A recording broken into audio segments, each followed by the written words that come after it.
Hello everyone and welcome to a Jar Blab. I am, of course, the A from Jar Media, Alex, joined by a stranger. Yeah, I am a stranger at this point. James is finally back. I'm back. And I'm trying to keep this downplayed a little bit because this isn't going to be a typical Jar funny, is it? It's not going to be like the previous James Blabs we made 3 years ago. Yeah, exactly. With the fun. So I don't know how you really want to tackle this. It's mostly on you. I'll try and direct it a bit. It's mostly on me, yeah. So let's just start with where have you been? Why have you been so inconsistent for the past few months? I think it was. When was the last Jarcast I was on? So I know you were on just one randomly. I don't know. Ever since roughly around the end of October, you started not showing up, and then you're on one or two in between October and that was on with Max on the floor. Yeah. Before that, my life was taking some strange kind of turns. My work, which is something I'm very dedicated to, became very stressful. I was managing kind of everything at once, and my parents were out of the country. That's like when it began. My parents were in Jamaica, and at that time I had to look after Gaius a lot, and my boss was never in the office, so I had to manage everything, and I basically kind of started to isolate myself a bit. And I was stressed, and I isolated myself, and it was kind of like this small pile in a way in me was kind of building. And then some other things happened, which I'm not going to go into detail about, but there was other things going wrong at the same time. Which is the major cause, I would say. Yes, it is definitely something quite big. And during my parents being away, something quite major happened. And something quite major that it shook me kind of emotionally, and it kind of created a lot of uncertainty and instability. And I didn't know at this point, but I was getting very anxious, and obviously you've had anxiety, so you do know. Have. Yeah, you don't just disappear. Sorry. And I started to get a lot of the symptoms. I started to have anxiety, and my heart was racing. I couldn't sleep, and because when I get stressed and anxious, I don't eat. So this is where it kind of all started to go shit, and it gets a lot worse. So my parents got back that weekend, and that's when it happened. And my parents and I was at that point I was so fucked from just the start. Yeah, I just didn't know what to do. So soon after that weekend, I'm just trying to think of it. It's fine. A lot was happening, and it was very messy for me. And I was trying to focus on my work and the personal stuff, and it just continued for like a few weeks. Yeah. Actually, no, it continued for a week. Then something else happened. Something major happened that made everything a lot worse. And when that happened, I physically couldn't work. I didn't eat. I didn't sleep. How much weight have you lost in this time?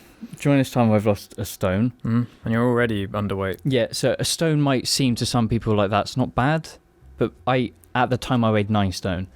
So I weigh 8 for a stone. 6 foot male. That's really bad, and that's through starvation. So that's the worst kind of weight to lose. Is through starvation. And something happened that made it a lot worse. And that's when I got the most anxious. I started to become very anxious, and it kind of just started to stretch out. Like every day was the same thing. I'd wake up, I'd feel the same pit, and I'd just lay in bed all day, every day.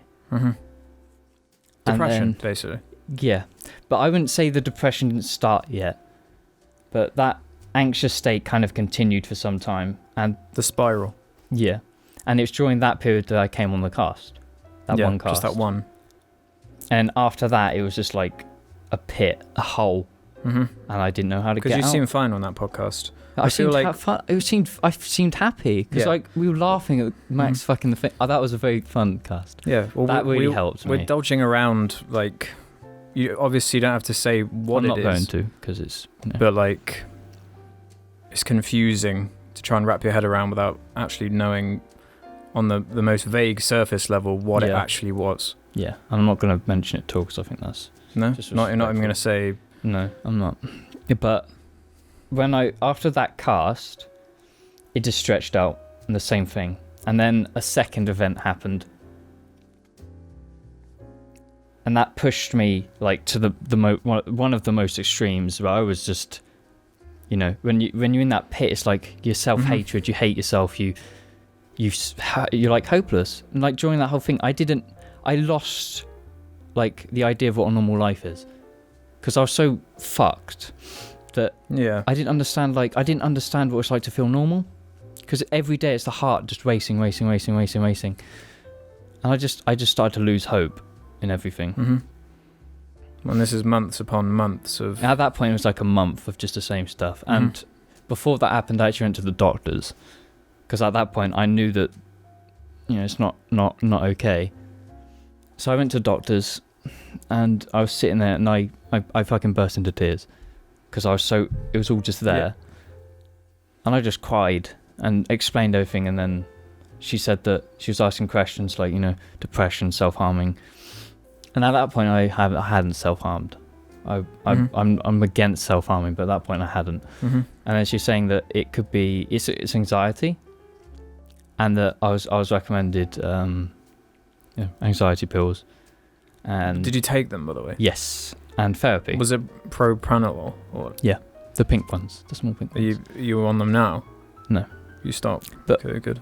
When I started to take them, they did help. They generally calmed me, and it was like.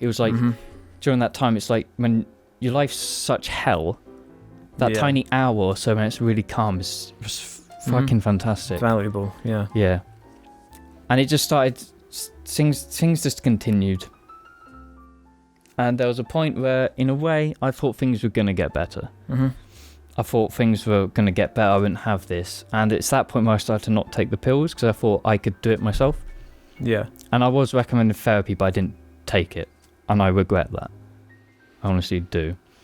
And this point was probably around 10th November. Or between the 5th and the 10th of December. But I thought it was starting to get better. So I stopped taking the pills as much. Yeah. And I started to return to work. But that was from home. So I wasn't actually in my office environment. Because at that point, because of everything happened and I was still in my office by myself, it kind of triggered me a bit much. Not trigger, don't know if that's the right word. It is the right word. It's been made into like a silly meme word, but it does actually have a meaning. Yeah. And I didn't want to go to work, so I did a lot of it from home. This was actually the one up to Christmas, and I thought things were, you know, fine. I was getting a bit better, still a bit anxious most of the time, you know, still was that like that. And then I was out of the country. And that was my 21st birthday, Christmas, New Year's. And it seemed fine. I was eating during that holiday. I ate because I generally wasn't anxious, I wasn't stressed. I ate. It was all good. And then I came home, and I knew that I had to work. And while that made me really uncomfortable, I knew I had to do it. And if I had to pinpoint it, the depression started after the holiday, like full on. And I don't think we have to specify, but when you add quite bad anxiety to depression, well, a lot of the time anxiety easily develops into depression as well. And they're quite linked. And at that point, I was really anxious about stuff, and then there was the depression, and it kind of mixed into one. And I've got to say that's like a very volatile kind of pit where it doesn't take much. Well, you're not being rational. You're not thinking properly. Things seem worse than they actually are. It's easy to like think back now and say I could have changed that. Well, hindsight is But now in that situation you can't physically help yourself. No, because you're not rational. Yeah. I mean, from our perspective, it was kind of like all stemming from this one thing, this one decision you ultimately had to make. Yeah. That just kept going on and on until a week ago, was it now? Where you finally made the decision and you've seen an improvement. So after December, and then the depression started to grow, I got back on the 3rd, so it was between the 3rd and the 10th where I was just trying to get back into normal life, trying my hardest but still being horrible on the inside. I tried my best at trying to get a normal life. So I worked from home for the week I got back. The next week I worked from home again. And then I think it was that week where something happened on a Thursday. It was a Thursday where I can pinpoint and say I was probably the most unstable I've ever been in my life. Mm-hmm. Like, not just with depression and the anxiety, but it was like anger. I was pissed, and there were some things I did in that anger which I will think back to and I'm not going to forget. Is this the day? Like the worst day? Yeah. So like the rock bottom? Yeah. And didn't get worse than that was like the rock bottom for a different reason than the rock bottom from last Sunday, which we'll get into. Yeah. And it was that moment where it became very obvious how fucked I was. Yeah. Because the point where my parents were like arguing because of how worried, sick they were of me. Mm-hmm. And my sister was very worried. And it was after that day that it was like the rock bottom. And then you saw me the weekend before that Thursday, I think. Yeah. It was the belated birthday thing for you. Yeah. We went out. Vagamama was really good. I really enjoyed that. Yeah. We're gonna go there sometime. I didn't think you were really enjoying yourself though in general then. Yeah. Like we talked about a lot at Casper's, a pudding place, so if you don't know. And I think you could probably tell that I was... Well, the whole time you were... dead. You weren't really there. Yeah. Because it seemed to me like you were kind of like in a battle with your own mind of what to do. Can this thing work? Can that not work? What can I do? Kind of thing. Yeah, at that point I was really kind of depressed. And the depression only grew. When it hit the Thursday, it's like after Thursday, it got so much worse. And then on the Saturday, there was a change. We changed up a bit to try and, in a way, to help me. And it's that week where I became very lonely because with everything that's happened, I did isolate myself. And because I wasn't on the cast, I didn't speak to my parents. I isolated myself completely, and that only made everything worse. So on this week, I was very lonely, really lonely, and I got more depressed. I didn't eat anything. I was lonely, and it only got worse. And throughout that week, there were some things that were happening here and there with everything. And I think it was a Tuesday. This was like 2 weeks ago at this point. 2 weeks ago, like, I was incredibly lonely and isolated, and I didn't know what to do. And because I was depressed and anxious, I did self-harm. Nothing major. It's not like I was slitting wrists because I'm afraid of blood in that way. But I did do things with the intention of hurting myself. Yeah. Because it's when you're in that mindset, it's like that's something. It's just something there, and I'm very self-defeatist. I can be sometimes. So it's like when I do that, it's like I'm giving myself pain because I feel like I've done wrong. It's horrible. Punishing yourself. Yeah, it's really horrible, and I hate it. And I did that once, and it just hurt. I just felt bad. And the next day was a Wednesday. And through all of this, I did have a car. I got my first car when this was all happening in November. And for me, one of the only escapes I could get was driving my car. So on the Wednesday, I went out in my car. And when I say I went out in my car, I did stupid things in my car. Stupid things? Things that would eventually lead to what happened. Okay. So I just drove about fast because I was so lonely. And it's like, because I had no way to kind of get myself away from stuff. When I drive, I did occasionally cry because of how fucked everything was. It's like the only way I could do. So I will admit that during this whole thing, I did cry a lot. I'm not gonna hide away That's from it. normal. I cried a lot. So when I was driving around, I was probably the loneliest I've ever felt, and I cried, and I just drove about, and I got back late, and it's the same rinse and repeat. And then it's kind of the same for the rest of the week until last Sunday. So we're filming this on a Sunday. It's just last week. Yeah. Something had happened in the morning. No, on the Saturday, there was just drama, and something happened. And I felt dead, basically. I felt empty. And like there was nothing left, in my life at all, because I was so deep in the shit. Yeah. I didn't know what I could go back to. So I slept, I woke up, and I woke up the same. And it's that morning I wrote my suicide note, which I did write, and it's on my phone. I'm never going to delete it. What was like a reminder? Yeah. Never get to that state again.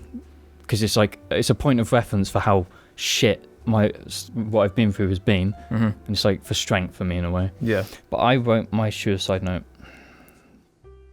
and I was sitting there in bed, just dead.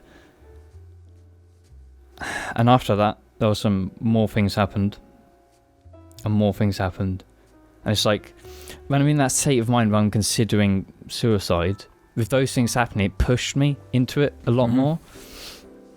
And it got to a point, I can remember it, when I was laying in bed, I was sitting up, and I started to message someone, and I was telling them, what was up, and I was telling them what I wanted to do, and I remember, and I said everything. I said, I'm just gonna get my clothes on and go, and then I got up, I got my clothes on, I grabbed my phone charge, my phone was going to die. Walked downstairs, and my parents were downstairs. And what was known to me is that my parents were incredibly worried, and they're feeling horrible that they're seeing their son like this. Of course, like any parent would. Yeah. Had I sent that message by this point yet? I had. The message you sent me, the paragraph, what I'm about. That was the one that really fucking hurt. I cried after reading that. That really fucking hurt. We were like defeated.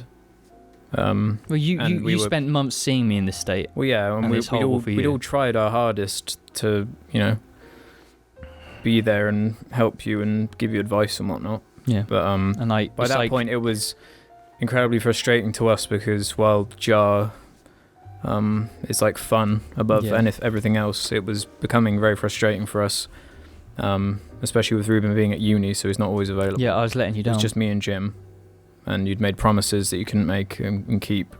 So we were like, look, we can't have you on Child Media until I fix it. I think I said, get your shit together. You did. Was my you exact said, phrasing. Get your shit together. That was the last sentence of the paragraph. And I didn't reply to that. No, which also annoyed us too. So we're hoping we could actually have a discussion from that. Yeah, I didn't reply because I was so destroyed. Like, I just sat there and cried ages. Yeah. And then I just felt dead. Like, I'm not going to put blame on you saying that you pushed me deeper, but it did because of how shit I was in, how deep I was. Well, I saw it as a good thing to really explain what our perspectives. Yeah, it needed to be said. It's good that it was said because it was a lot. And at that point I was like, I felt the loneliest I did in my life. So I was talking to someone and I was like, I'm going to do it. I said, I told them that I was probably going to try and kill myself. So I got my clothes on, I walked downstairs, and then my parents were downstairs. And it was obvious to them that I was fucked. Because they were like, where you going? And I said, I don't know. And my dad followed me and said, what time are you going to be back? I said, I don't know. So I picked up my keys, I slammed the door, and I left. I got in my car. And then I reversed out, and I had to get petrol. And at this point, I was still talking to this person, saying that I was going to do it.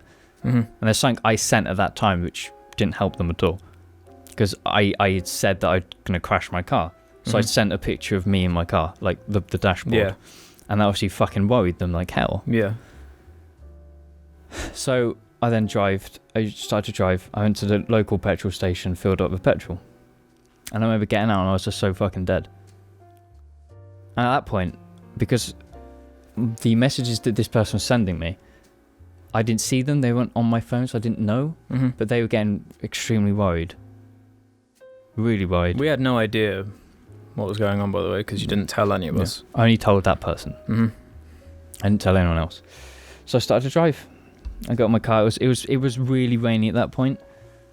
And there's a road close to me that goes to a bigger city. And it's all back roads mainly, like country stuff, where there's a lot of trees. And in my head, the last like few weeks, I was thinking if I was going to do it, I was going to do it there. Because if I hit a tree, it's, instant. Mm-hmm. So I was driving along there, just completely fucked. And this person was worrying. And I just didn't reply. And that was hold. And I really regret doing that. Mm-hmm. And I continued to drive, but it was so rainy and there was a lot of cars and traffic that I knew that if I were to try and kill myself, I could hurt someone else. So I just kept on driving. And I got to the motorway. And I got on the motorway. And I just drove. And during driving, it wasn't safe driving. I'm not going to deny anything. It was stupid. Yeah, I was going to say, do you think it was irresponsible to get into a car with a mindset like that? I got in the car because I knew that's the best way for me to kill myself. Mm-hmm. I didn't want to drink bleach. I didn't want to cut my throat. But did you not consider the fact that there are obviously other people on the road? I did, but I was so fucked that I just didn't want to do any other way, and that's the only way. You've got to realise that I've always been someone who's weird with cars, and I've always thought if I had to choose a way to die, I'd do it in a car because I'm strange.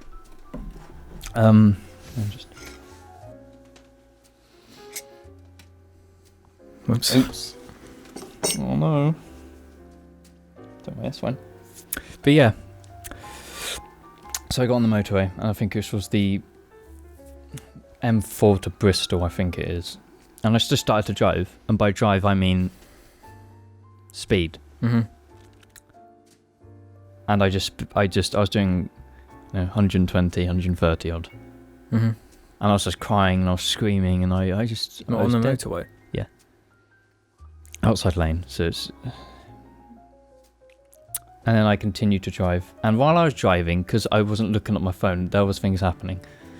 Mm-hmm. At some point, I think the person I spoke to, I don't know if it's you, but they spoke to someone because somehow my parents found out. Yeah, this was because of me. Because whoever you were talking to messaged me. Yeah, that's what I think. So I got in contact with your sister. Yeah. Who messaged my parents. got all your family involved or whatever. So I just continued to drive, and there wasn't just that happening, there was something else happening, and it just pushed me deeper and deeper and deeper into this pit. So I just kept on driving. I ended up in Bristol, and I needed to get fuel because it's just like I was running out of fuel. So I got fuel, put a lot of fuel in my car actually, like £100 worth. Really? Yeah. And it was getting worse. So I decided to drive back to the local town in Chippenham that's close to by. And at that time it was getting quite dark. And I was still completely screwed out of my head. And I went to a service station because I hadn't eaten that whole day. Mm-hmm. So I wanted to eat. But then I went on my phone and I saw what was happening. And I saw what you said because I was on the Discord. Oh, yeah. Yeah. So I was on that, I was looking, and then you said what you said. Mm-hmm. And that's the thing on Discord this time. Yeah. Mm-hmm. And that's like the last straw, basically. I started to cry, and after I read that, when I was crying, I said goodbye to someone. Mm-hmm. I just said goodbye. And it was raining, and I got back on the motorway with the intention of doing it then. Mm-hmm. So it was raining, so I started to speed up to take into the the overtaking lane, and I started to speed up to about 100, and I was going to do it. As soon as I hit a good speed, there was no traffic. I was just gonna swerve it off into trees. That's what I wanted to do, and that's what I was going to do. And then my engine blew up. From just driving so fast for so long. That day, you got to realise I did this on a black box.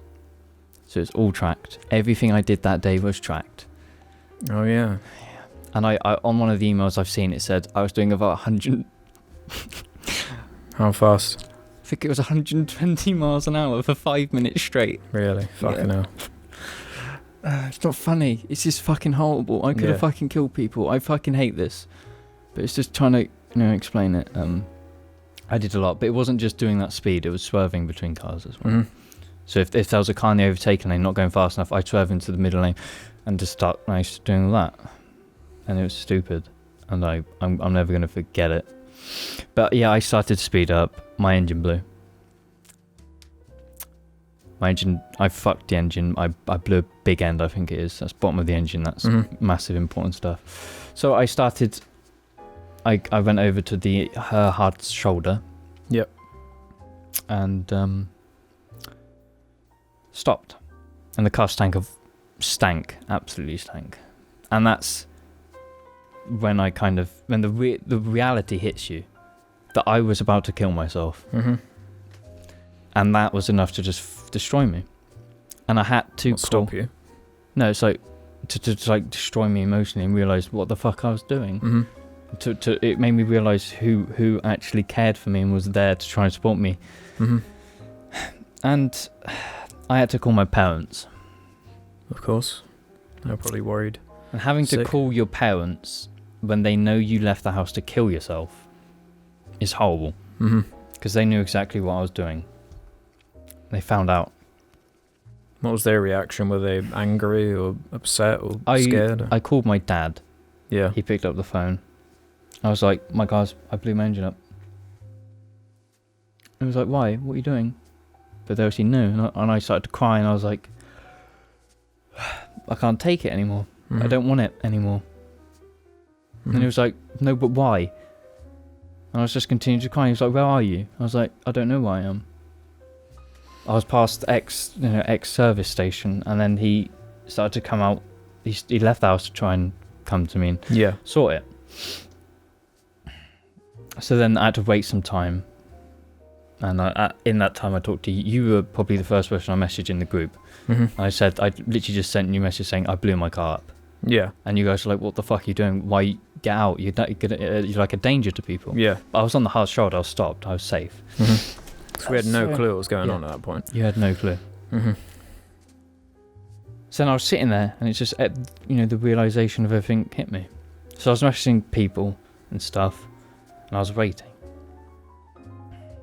I mean, my dad got back, and then I was trying to... So at that point, I kind of realised what I kind of needed to do to get to actually, save myself. Mm-hmm.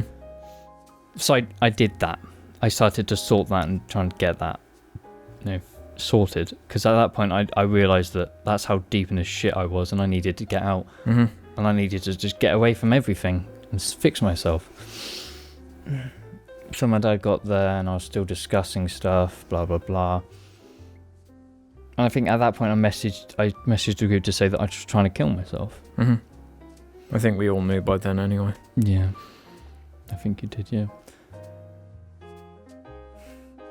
And then I got back home, and that's when I kind of had to face my mother. Mm-hmm. My mother's been through some shit in life. She really has. And it's like having to see my mother telling me that, knowing my parents, like sitting there knowing my parents that I was going to kill myself, and then having to deal with me. That's damage to your parents, which is very difficult. Because if you're losing someone is a lot, but when your own son kills himself, that's quite, pretty heavy stuff. It is. Yeah. So I was sitting there and I was talking to my mum, and at that point I was finishing off having to do the change that I needed to get myself to sort myself out. And I sat with my parents and I was just watching TV, and I sorted, and I did the change I needed to do. And that was on Sunday evening. So I went to sleep. And in a way, it felt like a bit of a fresh start for me. Because I knew that... Reboot. Yeah, I needed to focus on myself and focus on fixing, what would happen.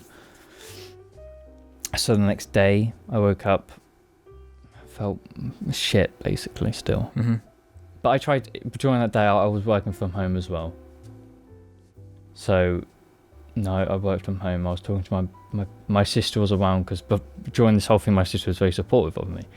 So my sister was around and just talked a lot. And I spent this week, and I spent a lot of time with people to try and really help myself. And that's how my week has been so far. And I feel a lot better now. As you'd hope. I'm sorry to abstain. I'm dressing, but I feel good about myself. I'm eating really well. Just trying to. It's like I'm now focusing really hard on just a few things, like eat with my diet and stuff. So then it takes my head away from everything. And right now I feel a lot better. You managed to work yourself out of the rut you're stuck in. Yeah. I'm focusing on my job, my food, and it's like sometimes this week I've been genuinely kind of happy. I've just been like with my parents. It feels so new. It feels so good to just do that stuff again. And like right now, I'm generally quite happy. I'm not fully like recovered because it's going to take a while. But this is a start, and talking about it is a way to accept that, how bad it was for me. Hiding things is the worst. It's what I did. Way to deal with it. I did a lot of that during it all happening. In my opinion, one of the reasons it got so bad is because you just didn't tell anyone anything for years. Yeah. So that's just how I am. I've always been someone who's very conserved on how I feel. Yeah. And that didn't help me during what happened. Yeah. And that's a lesson I've learned. I need to fucking talk to people when anything happens. Like if there's something bad happening, I need to talk to people.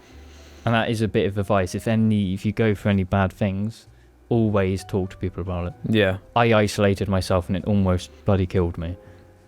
Yeah. I think now you were the last one. I think everyone in jail has had like a complete breakdown now at some point, or for different reasons. Yeah. And we've all learned a lot from it. Yeah.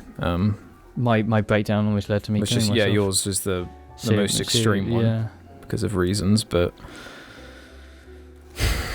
it's just a miracle. Like in a way, it's a miracle that my engine blew. Yeah, it is. If it didn't blow up, I might not be here right now. Well, yeah, because when I started getting messages on that day from people filling me in, I was like, fucking hell. It was serious.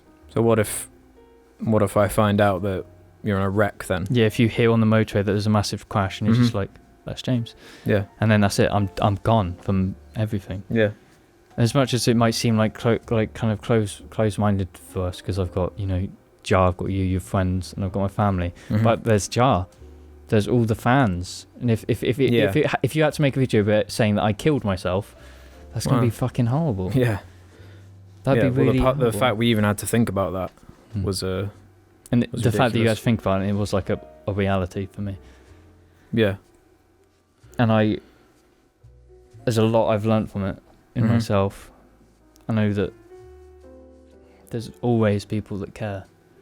Even if it doesn't seem it, there's people that care. They don't want you to do bad things about yourself, to yourself. And it was a big experience. But it's one that I'm going to improve from. I hope it's opened your eyes a little bit now into sort of certain warning signs and having a certain level of confidence in yourself when to put your foot down on certain issues. And I've learned a lot about myself though, with how I can deal with things differently. It's like if a small thing goes wrong, I shouldn't let it get more extreme. I should just be like, no, you cannot let that happen again. No.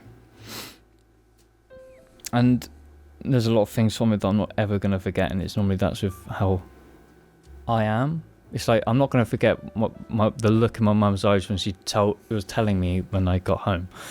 I won't forget that. I won't forget how I've made people feel, and I'm not going to forget how I felt.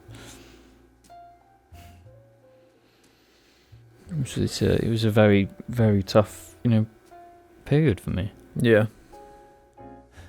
But you've got to improve on that, and you've got to know how to get better, because things will get better. That's the thing. When you're in that mindset, everything seems the worst, and you can't. Hopeless. Yeah, and sometimes you can't help yourself, so it's like things only get worse. So it's like in that situation, I should have stopped isolating myself and got the help I needed a lot sooner, instead of just letting it get to. Yeah, because from our end, you try and do the thing where you put yourself in someone else's shoes, but at the end of the day, that would still be just my brain in your shoes. So it's not even you at that point. Yeah. Meaning, it might seem like easy decision making from our perspective, but in your head, it wasn't. It's different. Yeah. Yeah. And I should have got the therapy when I was offered it. Because I think if I did, I think I probably would have been. I could have been more open about stuff, and it could have prevented what it led to. Yeah, the good thing about the therapy thing is they can kind of be an objective voice. They can repeat things back to you in such a way to really give you, bring a new light to what you're saying to them, or on decisions that need to be made and stuff, and so they can really clarify things. Yeah. I'm gonna regret that I didn't do that, but there's a massive waiting list anyway on the NHS for I know therapy and stuff like that.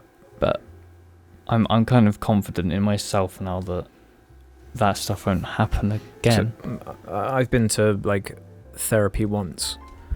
Well, so it wasn't actually therapy; it was hypnotherapy. Wow. Which you just think of the film Get Out with the woman who hypnotizing all them, where it's not actually like a magic trick. There's actually like a scientific method behind it. It's all about the way your mind 95% of the time is working on autopilot. When you're cycling home at the end of a day's work, you're not actively really thinking about the journey home, the exact turns to take, the way you have to move your legs, the way you're breathing. There's a lot of it is autopilot, automated. In the background of your mind. And what that kind of therapy is designed to do is to kind of switch off the foreground mind and kind of get it into your I'm blanking on the word right now, but there's try and embed it into that automated process, that this thing you're worried about, or this thing you're stressed about, or blah blah blah, the thing that makes you have, like, it works from people who like bite their nails or have anxiety, depression. Like, you weasel your way in to the back of your mind and stop those processes from seeming as important as they are. Through different types of, a lot of it's just talking. There are some actual methods of like breathing exercises. There was a kind of weird one where it was like pressure points you can tap. Yeah, like on your body. Which is like what they taught soldiers with PTSD to do when they got back and they were having like horrible reactions to memories and stuff. There are certain pressure points that can help alleviate some people, but the most helpful thing of all is just telling someone something. It doesn't matter who it is, particularly within reason, what you're thinking or why you're thinking it or what's really bugging you. It's just, as long as it's not staying in here and it's actually escaping to someone. Yeah, that's kind of an issue I've always had in life. It's just I've always been through. Why do you think that is, though? Part of it to me seems like there's this horrible part of British culture specifically where we're kind of designed to not emote or in a way, tell people. I know it's from my history of like bullying, not having friends, that type of stuff, is that I'd never had anyone to like go to. So even when I did have people to go to, I didn't go to them. Because I feel like I can deal with it myself. I'm strong enough. Yeah, that's what I'm saying. That's the mindset. I think a lot of people. It's unhealthy. It's horrible. Yeah, because like we're, at the end of the day, like if you think about what humans are like, Like if you think about like primitive man as like a social animal, they live in families and stuff, and they all work through things as a family or with other people. And like it doesn't even have to be someone. It doesn't have to be a family member. It doesn't have to be a friend. There are plenty of like forums for like anonymous forums. There's always a phone number, Samaritans you can ring and stuff like that. For anyone who's in a similar situation to you, to prevent shit like that. And that you should always take that. Always do it. And this is one that's luckily had a somewhat happy ending. In a way, I'm here, so it's all good. Well, yeah, I'd consider the fact you're not dead to be a happy ending. It is. But yeah, it doesn't always go that way. No. So. If I hadn't driven how stupidly I'd driven for like that week, my engine might not have blown, and might not be here. Yeah. But I'll take that as a saving grace, and work on it. Yeah. So I mean, is there anything else you really need to say in particular? In those situations, everything seems really bad, and you just need to be open about it. And that's for anyone who's going through bad times. You need something to like bring you down to reality again. Yeah. And make you realise how things actually are. Yeah. And that now it's happened. I've spent the week happy. I played Monster Hunter World yesterday. Mm-hmm. Having fun. I actually generally had quite a fun time playing it, and that's just switching your mind off. Yeah, it's just playing it, having fun, and I just feel better now. And I'm eating healthier, and it's just I feel good about myself in general. All the main things. It's gonna take. I'm not depressed anymore, which is quite good. Well, you're lucky that all of your things developed from something which actually had like you had some control over it, whereas some people might not have. Yeah.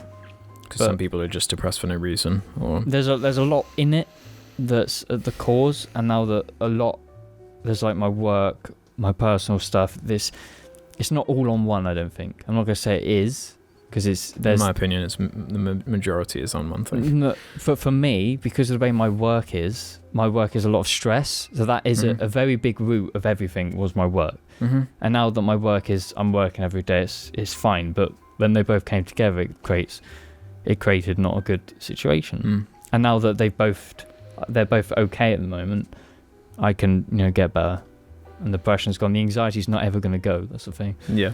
My heart rate hasn't returned to normal yet, and I don't know if it will, but it still beats quite fast sometimes. Yeah. The thing about all of that anxiety shit is the more you understand about it, like the chemical process of it and what your brain is actually doing. Yeah.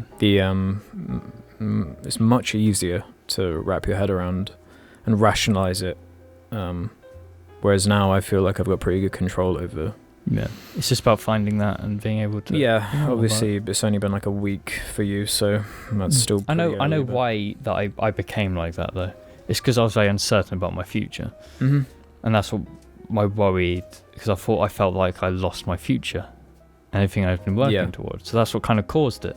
But now it's like, with my future, it's like, I was very dedicated to like what I was working towards.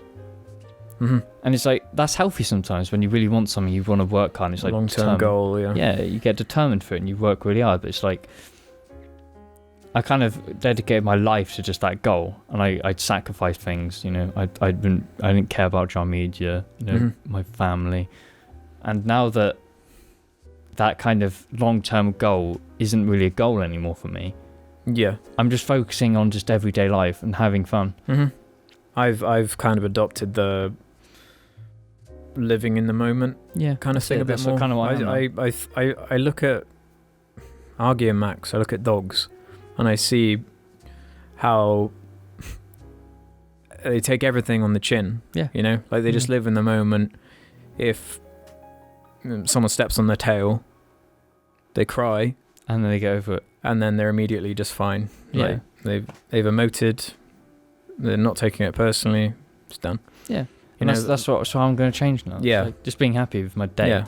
It's like, as long as you're happy from every day to day, who fucking cares about the future? Because as long as you're happy and you're happy going there, yeah, you're going to be happy. yeah. aren't you? What good is a future of potential happiness when you're not have happy to spend, going there? Yeah, yeah, so much time that's being what I've miserable learned. to get there. Yeah, And now just being happy day to day. You know, I've got some things planned this year that I want to do here and there. yeah, And I'm just going to enjoy doing those things and just be happy in life. yeah. Everything else will fall into place if you're happy every day. Mm-hmm. It's like it's either, you know, have money and be miserable, or have some and be happy. Yeah, Being happy is so much better. yeah, There's no point being rich if you're fucking unhappy. Just be happy with your actual life. mm-hmm. And I might have blown my engine up and having to pay thousands repairing it. Mm-hmm. But I'm kind of happy, man. I'm just like, yeah. There's no point being down over it. You just got to take life as it comes, even if it is shit and, and you go through hell. I've gone through my hell, and if I let it affect me now, it's like I need to learn from it. Yeah, And my biggest thing is learning is actually trying to treat every day like to be happy every day. And then just forget about the past. Forget about the past and just don't worry about the future. Just enjoy day to day. Yeah, Because then life won't become so monotonous. Is that it? Monotonous. monotonous is when Yeah. something's like boring. Yeah, that's kind of how my sick life of it. was. But now, I'm just having fun every day. Yeah. And you know, in the next 2 weeks, I'll be a lot better. Mm-hmm. I would have. Well, yeah, time heals all wounds. Like, it's true. It is, and it's just like it might seem quite horrible at first, but it will get better. Yeah, And that's what I'm just trying to, get past. yeah, And then, whatever happens. If, whatever, just be happy. don't worry, be happy. I want to make a stupid Lord of the Rings joke, but I'm not going to. Go on, mate, I want to hear it now. My meat is back on the menu, boys. On that note, Thank you for watching this, not fun episode of a James Blab for once. An actual James Blab. 3 years and we're back. 3 years, and it's one about how you Almost got myself. That's what my 3 years have been. Between then, it's like, just gradually building to this one episode. that's it. This is all planned. This is all fake. This is just a It's return. just drama. Yeah, but if anything goes wrong in your life, just try and get the support you need, and try and get yourself out. That's the best advice. Yeah, Maybe me talking about this helps you put some understanding, but don't get stuck in the rut in the same way if you can. don't go through what I've gone through. You don't want to. Yeah, it's good advice. So yeah, I think the Jarlings are going to be nice about it. Hopefully. They're good about when we talk about things that are way less serious. So Yeah. I'm sure they'll be just fine. It's actually like a serious episode for once. Yeah. So thank you for watching this episode. I hope that your weeks are good and happy. And be happy in your day-to-day life. That's all that matters.